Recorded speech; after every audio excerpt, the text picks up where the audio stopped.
राक्षस था। उसका आधा शरीर राक्षस का और आधा शरीर भैंसे का था। उसने कई सालों तक ब्रह्मा जी की कठिन तपस्या की। ओम ब्रह्मदेवाय नमः। ओम ब्रह्मदेवाय नमः। ओम ब्रह्मदेवाय नमः। ओम ब्रह्मदेवाय नमः। ब्रह्मदेव प्रसन्न हो। ब्रह्मदेव प्रसन्न हो। ब्रह्मदेव प्रसन्न हो। ब्रह्मदेव प्रसन्न हो। ब्रह्मदेव प्रसन्न हो। महिषासुर, ब्रह्मदेव कहो क्या वरदान चाहिए? ब्रह्मदेव, मुझे अमर रहने का वरदान दीजिए। जीवन अनिश्चित है। जीवन में निश्चित केवल मृत्यु है। मैं तुम्हें अमर रहने का वरदान नहीं दे सकता। ब्रह्मदेव मुझे अमर रहने का वरदान नहीं देंगे। देवताओं ने मेरे पिता रंभा और उनके भाई करंभा को तो मूर्ख बनाया। अब मेरी बारी है। मेरा वध करने के लिए तो शक्ति चाहिए, जो मात्र पुरुष में होती है। नारियां तो शक्तिहीन और दुर्बल होती हैं। हाँ ब्रह्मदेव, मुझे ऐसा वरदान दीजिए कि मुझे कोई भी पुरुष किसी भी रूप में कभी न मार सके। महिषा, मैं वरदान देता हूँ, कोई भी पुरुष, दैत्य, देव या जानवर तुम्हें कभी नहीं मार सकेगा।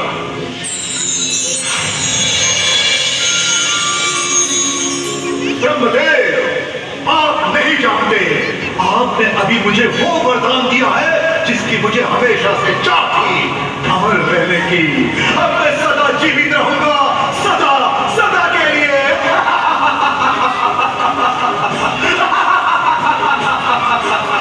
दैत्यों, असुरों, आक्रमण! सारे देवताओं को स्वर्ग से बाहर फेंको। तीनों लोगों पर विजय प्राप्त करो। देवताओं को युद्ध की घोषणा कर दो।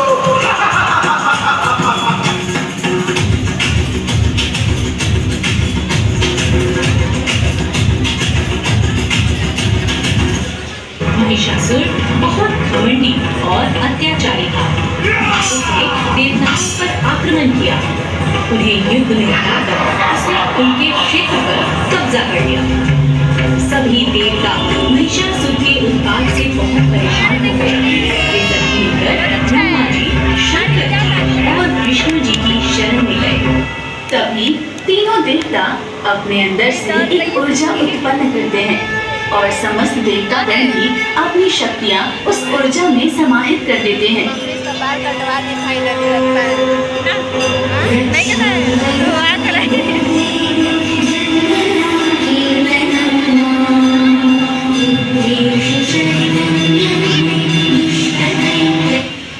ले चलो इन्हें, ले चलो महाराज के समाधि।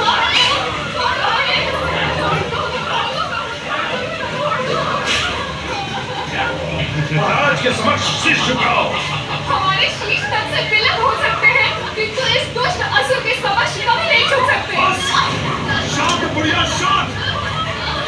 मेरी उपस्थिति में किसी भी नारी को अपना स्वर उठाने की अनुमति नहीं।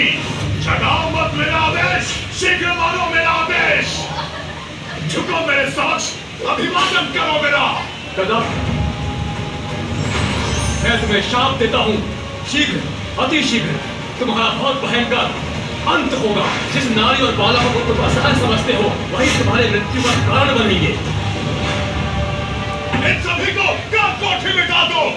ले जाओ इन्हें और ध्यान रहे कोई भी बच के भाग न सके। विंध्याचल में निवास करने वाली कौन है वो नारी? क्या? जो भी है तो वो एक नारी ही। मैं जाऊंगा विंध्याचल, किंतु क्षमा नहीं मांगूंगा। नारी ही तो है। सैनिकों, जाओ विंध्याचल जाकर मेरा प्रस्ताव दो उस कात्यायनी को। कहो उसे कि सर्वशक्तिमान महिषासुर उससे विवाह करना चाहते हैं। कुछ नहीं हुआ। ओम नमः शिवाय। ओम नमः शिवाय। ओम नमः शिवाय। ओम नमः शिवाय। ओम नमः शिवाय। ओम नमः शिवाय। हमारे महाराज के समक्ष चलो, वो तुम्हारे जीवन में सुख सुविधा भर देंगे। ओम नमः शिवाय। आपका प्रस्ताव उसने सुना भी नहीं। बोल किसने? तुमने सुना नहीं कि मैंने क्या कहा? हमारे महाराज का नाम सुनोगी तो शिव की तपस्या भी भूल जाओगी। ओम नमः शिवाय। हमारे महाराज ने तुम्हें अपनी पत्नी का सौभाग्य देने का निर्णय लिया है।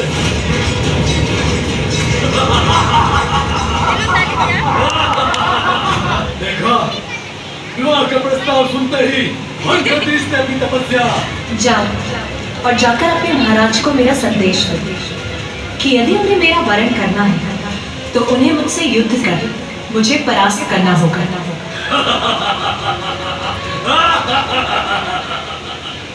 युद्ध? एक साधारण अबला नारी होकर युद्ध करोगी तुम? तुम्हें ज्ञात भी है कि कौन है हमारे महाराज?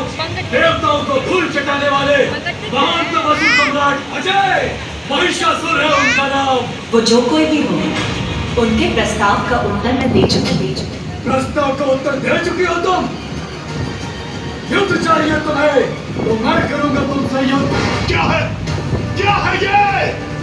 मेरे संदेश को मेरे आदेश में परिवर्तित कर दिया उसने। एक साधारण नारी की ऐसी उत्तंगता, वो भी सभी के इश्क मुझ महिष के साथ। दंड दूंगा इसका, अत्यंत कठोर दंड दूंगा उसे। सेनापति चिक्षण, सचित करो अपनी सेना। आक्रमण करूंगा, नष्ट कर दूंगा उसका निवास। वध करूंगा उसका, वध करूंगा उसका, वध करूंगा उसका। महिषासुर की! महिषासुर की! महिषासुर की!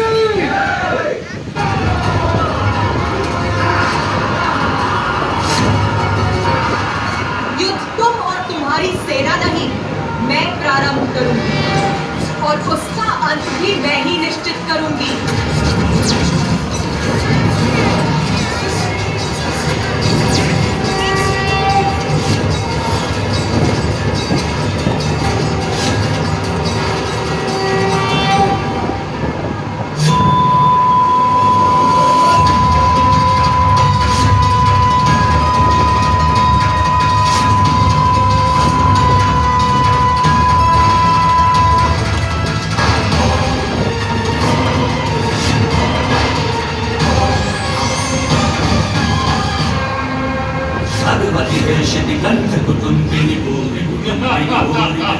जय जय हे महिषासुर मर्दिनी